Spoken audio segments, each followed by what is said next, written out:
Bonjour à tous. Bienvenue pour ce webinaire sur l'exploration de la cavité buccale que nous vous proposons donc dans le cadre de la campagne Rouge-Gorge, campagne nationale donc sur la prévention et l'information sur les cancers des VADS. Donc nous remercions nos intervenants du jour, le docteur Raïs Obongo, chirurgien ORL et cervico-facial au centre Henri Becquerel, et le docteur Mathilde Saval, donc chirurgien ORL et cervico-facial, donc au CH de Dieppe. Pour votre information, donc ce webinaire est enregistré du début à la fin, et pour le moment, vos micros et caméras sont coupés. Je réactiverai vos micros sur le temps d'échange pour que vous puissiez vous poser vos questions à ce moment-là. Si vous avez des choses à faire remonter, n'hésitez pas à utiliser la conversation. Nous pourrons donc suivre vos commentaires si besoin. Donc, dans un premier temps, nous allons vous faire une rapide présentation des cancers des VADS et de l'épidémiologie en région. Le pourquoi finalement un projet régional a été monté sur le repérage précoce donc des cancers des VADS. Puis nous irons plus en détail sur l'exploration de la cavité buccale, donc le sujet principal de ce webinaire, avec à la fin un petit temps d'échange prévu pour poser vos questions. Docteur Obongo, si vous voulez prendre la suite.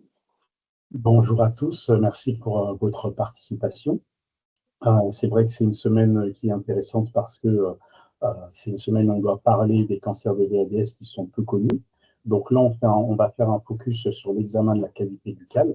Pour rentrer dans le vif du sujet, on vous propose une première vidéo réalisée par le laboratoire Anticipe de Caen, associé à plusieurs partenaires régionaux. Donc, grâce à cela, on va voir une situation clinique et ensuite, on va progresser dans la présentation.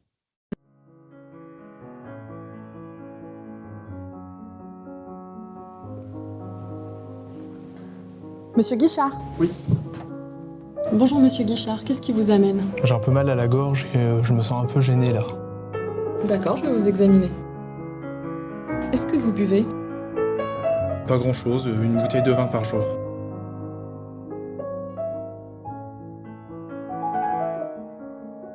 Et est-ce que vous fumez? Un paquet par jour, depuis 20 ans. Ça vous gêne là quand je palpe? Oui, ici. Ouais, je sens bien quelque chose là. Pour dépister un cancer de la gorge plus tôt, il est nécessaire de réaliser dès le premier rendez-vous un examen buccal. Pour réaliser l'examen de la cavité buccale, vous aurez besoin d'une lumière ou d'un flash, de 2 abaisse-langues et d'une paire de gants. Commencez par un examen des sillons gingivaux inférieurs et supérieurs. Vérifiez l'état dentaire, puis vérifiez le plancher antérieur de la bouche et la face antérieure de la langue. Faites tirer la langue à gauche et à droite pour voir les faces latérales et postérieures de la langue.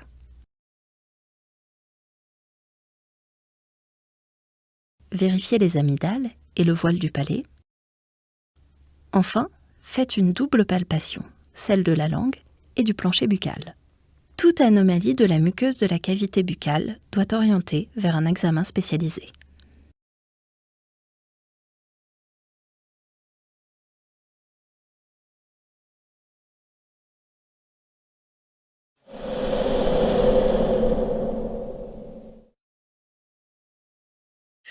Alors voilà, ça nous mettait dans le vif du sujet. Vous avez bien, j'espère, entendu la vidéo. Et je ne vous entends pas, Madame Zanto. Je disais, je crois qu'il y a une personne qui n'avait pas de son, mais la vidéo est disponible de toute façon en replay. D'accord. Donc, le cancer des VADS, d'abord, de quoi on parle? Donc, VADS, c'est le cancer des voies aérodigestives supérieures, qu'on peut classer en fosse nasale et sinus nasopharynx. Là, on en parlera très peu cette fois-ci. Ce qui va nous intéresser surtout, ça va être la cavité buccale, l'oropharynx, l'hypopharynx et le larynx. On en parle parce que 15 nouveaux cas par an sur un rapport de 2018. Bien souvent, les hommes sont plus touchés que les femmes, mais on voit que cette tendance diminue avec de plus en plus de femmes atteintes d'un cancer des VADS. Et l'âge moyen est entre 50 et 65 ans. Alors, 9 cancers sur 10 des VADS naissent à partir d'une cellule du tissu du revêtement des organes, donc de l'épithélium. Ça veut dire qu'elle est macroscopiquement visible, mais encore faut-il la voir en faisant un examen poussé. Alors ça, c'est pour la cavité buccale et l'oropharynx. Pour ce qui est de l'hypopharynx et du larynx, bien sûr, nous, on arrivera à voir une lésion avec la nasofibroscopie qui vous échappera malheureusement. Il s'agit de carcinomes épidermoïdes dans la plupart des cas qui atteignent tous les organes cités précédemment. Alors, les facteurs de risque principaux sont bien connus, notamment alcool et tabac. Et bien sûr, quand on mélange les deux, ça ça multiplie le risque. Mais de plus en plus, on voit les lésions apparaître HPV induites, 22% des cancers. Donc, il faut vraiment s'atteler à réaliser des vaccinations comme recommandé pour diminuer les infections HPV à l'origine des cancers. Quelques facteurs professionnels et environnementaux sont rapportés, mais ça reste moindre par rapport aux 3 facteurs précédemment cités. Alors, les signes qui doivent vous alerter, eh bien, une douleur de la sphère ORL qui ne passe pas en 3 semaines malgré les traitements, comme les bains de bouche, les antibiotiques, les corticoïdes, ça doit vous inquiéter. Alors, vous allez trouver des lésions qui peuvent vous faire penser à des aftes, des ulcères, des taches, mais si ça dure plus de 3 semaines, il faut un avis spécialisé. Les patients décrivent une odynophagie, c'est-à-dire une douleur quand ils mangent, une douleur à la déglutition. Parfois la dysphonie que vous-même vous pouvez entendre, donc ça peut être une voix rauque quand la lésion elle est vraiment sur la muqueuse de la corde vocale, ou bien une voix soufflée, ça indique que la corde vocale est paralysée, mais en tout cas une dysphonie pareille qui s'est aggravée chez un fumeur qui était peut-être déjà enroué avant, mais qui s'est aggravée et qui persiste plus de 3 semaines, ça doit nous alerter. La dysphagie également. Donc, dans le cas présent, la dysphagie, elle va plutôt toucher les aliments solides. Elle va s'aggraver dans le temps, tout doucement, jusqu'à créer une dysphagie au liquide également. Une tuméfaction cervicale doit vous faire penser à une adénopathie. Donc, ce sera une lésion bien ronde, dure, assez adhérente, supracensimétrique. Et puis enfin, des traces de sang dans la bouche ou des crachats hémoptoïques rapportés par le patient seront également des signes alarmants. Donc pour tout symptôme qu'on vient de dire, qui dure plus de 3 semaines, il faut s'alerter et il faut demander un avis spécialisé. Pour avoir des notions supplémentaires en termes d'épidémiologie localement en Normandie, on vous propose cette slide sur laquelle on voit sur la gauche les données concernant les hommes.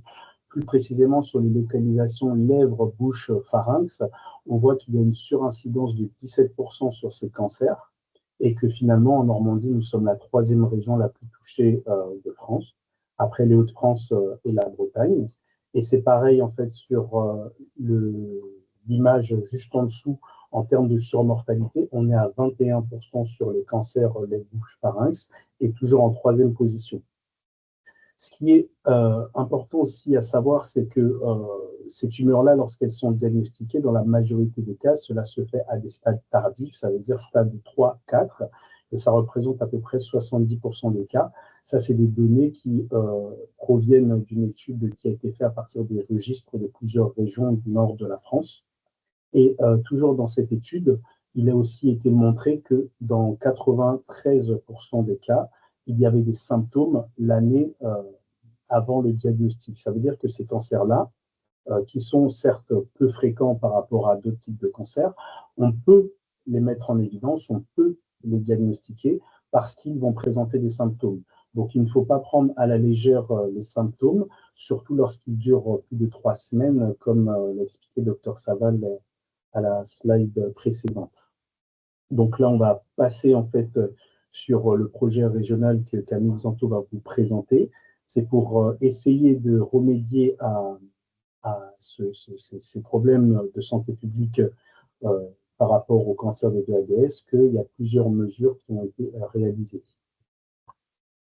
Donc le projet régional pardon.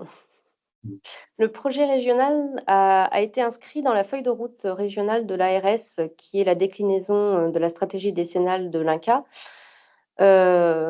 comme étant donc une priorité à mettre en place. L'objectif de ce projet, c'est de repérer précocement donc les personnes à haut risque de développement d'un cancer, donc des VADS, et les orienter vers des consultations dédiées dans des délais courts, si possible, même 7 jours. Donc pour ça, on a 3 étapes, il y a 3 étapes, qui consistent à, d'abord, repérer les lésions, les signes d'alerte, en mobilisant les professionnels de santé de proximité, infirmiers, infirmières libéraux, pharmaciens, travailleurs sociaux. Sachant que ce projet était aussi orienté beaucoup sur les publics vulnérables, donc d'où l'intégration des travailleurs sociaux.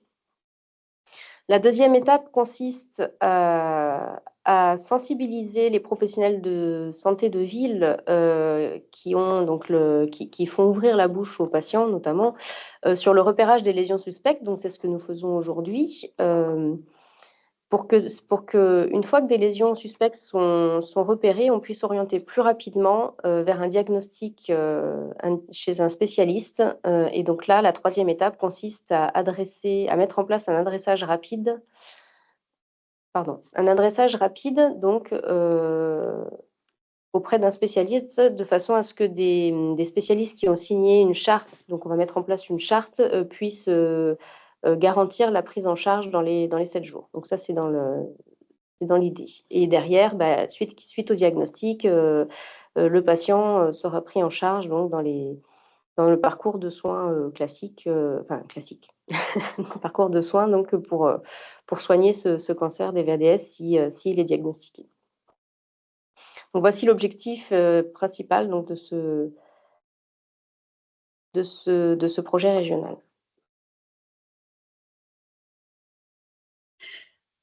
Alors, on va vous présenter une deuxième vidéo, c'est ça, hein, une deuxième vidéo un peu plus schématique pour l'exploration de la cavité buccale, essayer d'illustrer un petit peu un examen type.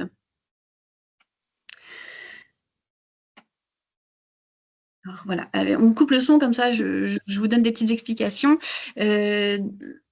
Donc, pour dépister les cancers de la cavité buccale, il faudrait essayer d'être systématique.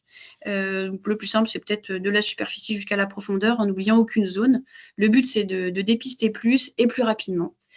Donc, on va avoir beaucoup d'intervenants, tous ceux qui ouvrent la bouche, hein, les médecins généralistes, les urgentistes, les dentistes, et puis toutes les spécialités un peu à côté de l'ORL, gastro-entérologue, etc.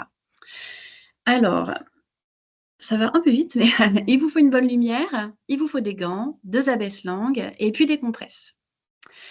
On va sectoriser l'examen en 4 parties, les lèvres, les gencives, la langue et l'oropharynx. Donc, pour bien voir dans une cavité buccale, l'idéal, c'est d'avoir une lampe frontale, pas forcément dispositif médical, hein, juste une lampe de Décathlon pourra suffire. Mais ça permet d'avoir les 2 mains libres pour utiliser 2 abaisse-langues et déplisser toutes les zones de la bouche. Donc, d'abord, on regarde bien les lèvres, on regarde les commissures labiales, on écarte les lèvres pour bien voir les gencives et donc les vestibules linguaux, en haut, en bas, à droite, à gauche. On va bien inspecter la face ventrale de la langue, le plancher buccal. Et pour ce qui est de la langue, on va avoir besoin de la pousser à gauche, pousser à droite ou de la tracter avec une compresse. De l'autre main, d'écarter la joue pour faire bien rentrer la lumière. Et c'est là où on va voir les petites lésions difficiles à voir du bord latéral de la langue en écartant bien des 2 côtés. On profitera de faire tirer la langue au patient pour vérifier qu'il n'y a pas une fixité de la langue ou une asymétrie sur une paralysie nerveuse. Si vous voyez une fixité de la langue, on en parlera après, mais il y a la palpation. On n'oublie pas les gencives. Donc, pareil, avec la bêche-langue et avec les gants. Et puis, l'oropharynx, le palais, pardon. je pense qu'on parle de l'oropharynx, donc on abaisse la langue pour bien voir tout le voile mou, pour bien voir les loges amygdaliennes, le trigone rétromolaire, les piliers des amygdales. Et puis pour bien inspecter tout le palais osseux, parfois on peut être amené à faire pencher la tête du patient en arrière, afin de bien voir tout le palais jusqu'aux dents en avant. On passe à la palpation, voilà, qui est importante puisque la plupart des lésions sont macroscopiquement visibles, mais certaines lésions sont malheureusement sous-muqueuses. Et donc, on ne va pas les voir, il va falloir aller les palper. Donc, d'abord, palper les gencives, palper le plancher buccal. Vous voyez que c'est une palpation bidigitale avec la main également sous-mentale, au niveau cutané. On peut repérer ainsi, palper également des ganglions ou des anomalies des glandes salivaires. Et là, on n'a pas vu dans la vidéo, mais la palpation de la base de langue est très importante aussi. Et puis, suite à ça, bien sûr, ça c'est notre travail, c'est de trouver un spécialiste près de chez vous qui pourra prendre en charge rapidement votre patient. Donc là, on évoque 15 jours, mais très sincèrement, nous, on vise plutôt l'objectif de 7 jours. Donc dès qu'on a un appel pertinent sur une suspicion de cancer des VADS, on se décarcasse pour donner un rendez-vous rapide au patient. L'idéal, peut-être, c'est que vous fassiez un courrier, que vous passiez vous-même le coup de téléphone. Mais voilà, si le patient vient avec son courrier explicite sur cette lésion suspecte, on saura lui trouver un rendez-vous. Après, pour compléter un petit peu et donner des petits tuyaux en pratico-pratique, l'examen, c'est toujours bien de le réaliser chez un patient détendu. Donc, il ne faut pas hésiter de parler avec le patient et lui dire là, je vais regarder dans votre bouche, détendez-vous s'il vous plaît, parce que certains vont avoir peur, par exemple, d'avoir un réflexe nauséeux, ils ne vont pas réussir à ouvrir la bouche correctement, et finalement, ça va être pénible pour eux, pénible pour vous, et pas forcément facile pour nous qui avons l'habitude, si ce n'est pas un problème, on sait examiner une bouche, mais il faut réussir à dire au patient, détendez-vous, je vais regarder dans la bouche. C'est vrai aussi que de mettre des gants, ça va vous inviter à vraiment aller toucher, palper certaines zones, parce que le doigt peut être un peu comme l'œil, comme l'a dit le docteur Saval, lorsque l'on palpe la base de langue, c'est une zone qui n'est pas accessible à l'œil nu, mais en palpant, on va se dire, tiens, il y a une bosse par ici, ah, c'est bizarre. Comme vous ne le voyez pas, c'est juste ça, c'est une cause pour demander un avis spécialisé. Et aussi, il faut savoir que dans bien des cas, il peut y avoir 2 cancers. Donc, lorsque l'on va explorer une zone, pas parce que l'on trouve une zone qui est suspecte qu'il faut s'arrêter là. Donc, c'est vraiment important et plutôt nécessaire d'examiner toute la cavité buccale. Donc, Camille, vous pouvez ouvrir les micros. Si vous voulez, on vous a préparé quelques photos de patients. Et puis, vous pouvez lever la main ou prendre la parole pour vous faire travailler un petit peu et voir quelques photos cliniques. Et bien sûr, on est aussi ouvert pour répondre à toutes vos questions. Donc, sur cette première diapositive, sur celle du bas à gauche, vous voyez donc une femme a priori avec un rouge à lèvres. Ça veut dire que c'est aussi un public qui est concerné. Donc, on peut arriver tout bien apprêté, mais ça ne veut pas dire qu'on n'a pas de lésion cancéreuse des VADS. Est-ce que l'un de vous peut nous dire s'il observe une lésion particulière? Est-ce que quelqu'un voudrait prendre la parole?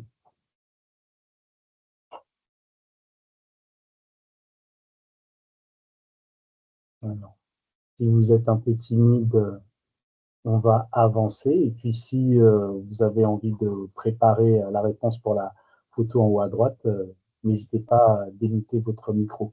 Camille, je pense que vous avez donné la possibilité de démuter, hein, c'est bien ça? Super. Oui, Donc, non seulement. on voit une lésion en fait qui n'est pas facile du tout. C'est peut-être pour ça qu'il y a eu des hésitations. C'est qu'elle est plane, elle est érythémateuse comme ça. Elle prend finalement le palais mou. On ne voit pas en fait la loge amygdalienne qui est cachée là par l'arrière de la langue, mais là donc c'est le pilier antérieur de l'amygdale qui va être là. Et donc on voit une lésion comme ça plane, érythémateuse. Et finalement, lorsqu'on va la palper, elle va saigner au contact. Et après biopsie, il s'agissait bien d'un carcinome épidermoïde. Ensuite, sur la deuxième photo, là, on peut voir une lésion aussi leucoplasique qui concerne la gencive, la face intérieure et puis aussi le palais. qui arrive au contact de la muqueuse du palais osseux avec atteinte du palais nu. Donc, vous voyez des petits granités blanchâtres. Et donc, on peut passer aussi à côté en se disant que finalement, oh, c'est quelque chose de superficiel. Bon, c'est peut-être un aft et puis prescrire simplement des bains de bouche, alors que non, derrière ça, il se cache une lésion cancéreuse. Est-ce que quelqu'un aurait envie de commenter la troisième photo? Moi, je voudrais juste intervenir, excuse-moi, sur la première photo, là, avec le très joli Oui. rouge à lèvres.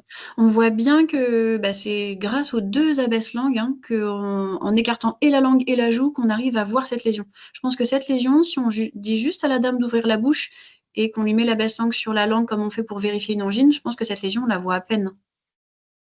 Tout à fait. Ouais.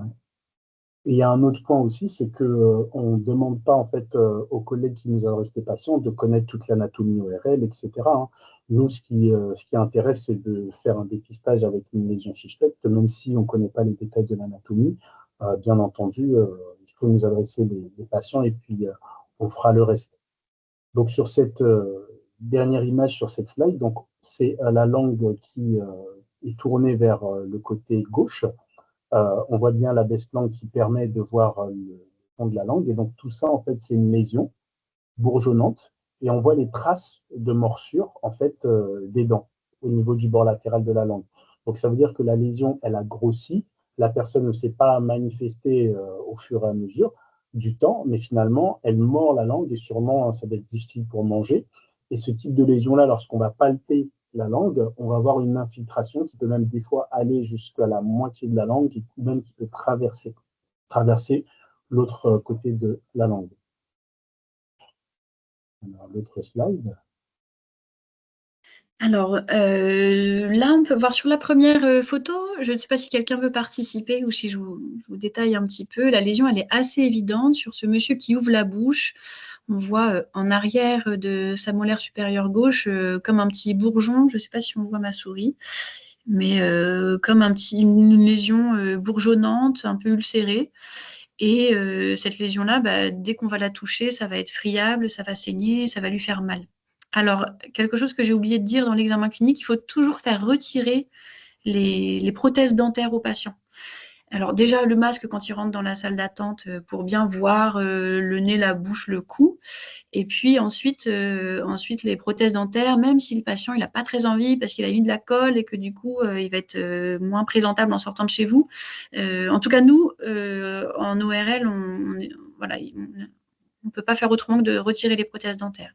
Et vous pouvez tomber sur ces petites lésions qui sont cachées sous la prothèse. Alors, la photo d'après.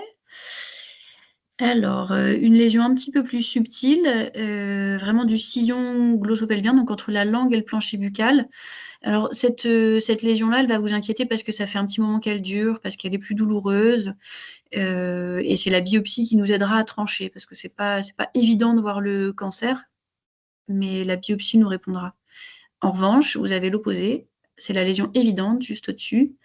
Donc la lésion, je ne sais pas si on peut entourer la lésion de la langue là, donc cette dame de 75 ans qui présente une très très volumineuse lésion du bord latéral de la langue. La langue normale est juste à côté, elle est refoulée par la lésion. Cette dame-là, elle était dans le déni, elle n'a pas consulté. Au moment où elle vient vous voir, certes, ça fait 1 an que ça évolue, mais c'est quand même urgent. À partir du moment où c'est entre nos mains, je pense il ne faut plus qu'on traîne et qu'on retire ça avant que ça grossisse plus vite.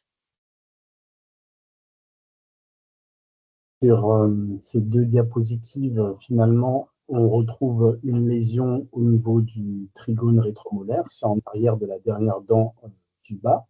Et on voit aussi qu'il y a des traces de morsure. Donc là, c'est plutôt une lésion ulcéro-nécrotique qui va saigner, comme on le voit. Et encore une fois, la baisse-langue a toute son utilité dans l'examen qui permet d'aller voir dans le fond.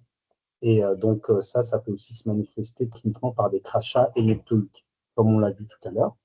Et la deuxième photo, c'est une lésion qui se trouve au niveau de la face interne de joue. Vous voyez, elle est assez volumineuse. Donc ça, c'est pareil, c'est des lésions qui peuvent être négligées par le patient ou on peut aussi passer à côté.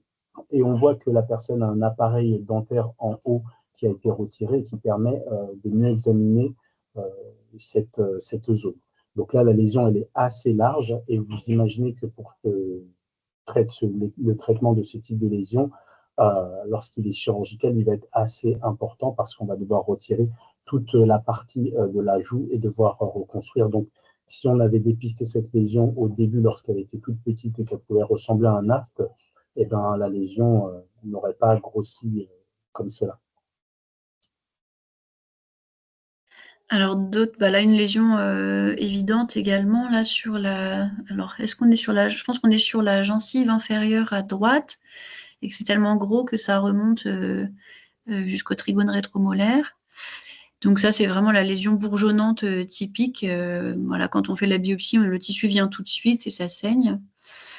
Une lésion un peu plus érythroplasique, là la photo en bas à droite. Et puis la photo au-dessus, elle envahit toute la face interne de la lèvre inférieure. Elle déborde sur le plancher, donc sur la gencive inférieure où il n'y a plus de dents. Et puis ça a l'air d'aller également sous la langue. Alors là, on vous a mis des photos parce que c'est quand même plus photogénique des lésions de la cavité buccale. Mais des lésions comme ça sur l'oropharynx, donc le voile, l'amygdale, la paroi pharyngée postérieure, ça aura exactement le même aspect. Jusque-là, on a moins de photos dans notre banque de données. Et puis, pareil pour nous, les lésions qui sont plus basses, donc qui vont vous interpeller par la douleur, l'odynophagie, la dysphagie, les lésions que nous, on verra à la nasofibroscopie, au niveau de l'hypopharynx et du larynx, qui vous est pas accessible, on aura le même aspect également. Est-ce que vous avez des questions?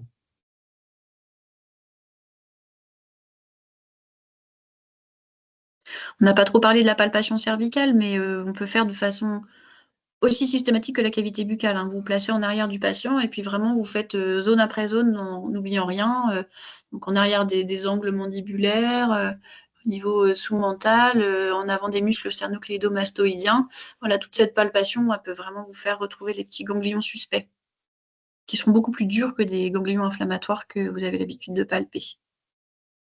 Donc on termine avec ces deux photos qui sont pas très sympas, surtout sur la pause déjeuner, pour ceux qui n'auraient pas encore déjeuné. Ça donne pas trop d'appétit, mais voilà, c'est des choses que l'on voit malheureusement en consultation et on va dire régulièrement ici en Normandie. Donc une lésion du bord latéral de la langue à gauche et finalement à droite on a la même chose et on voit que la deuxième, la lésion est beaucoup plus avancée et qu'elle atteint même le plancher latéral à gauche. Donc, vous voyez, les personnes viennent consulter avec des cancers qui sont volumineuses. Et ce que vraiment on souhaiterait faire dans les années à venir en Normandie, c'est d'essayer de mettre les moyens pour dépister les personnes de manière plus précoce, en tout cas de faire des diagnostics précoces des cancers des VADS. Et pour cela, on a besoin que les collègues qui examinent les patients en premier abord puissent avoir le réflexe de les adresser en centre spécialisé. Et c'est tout l'intérêt de ce webinaire et de cette campagne.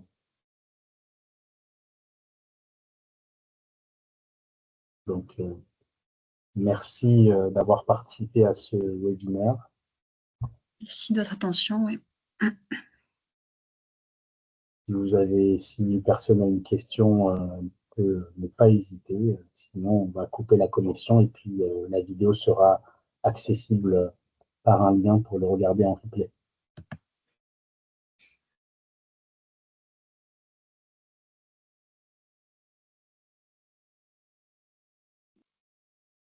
Merci bien.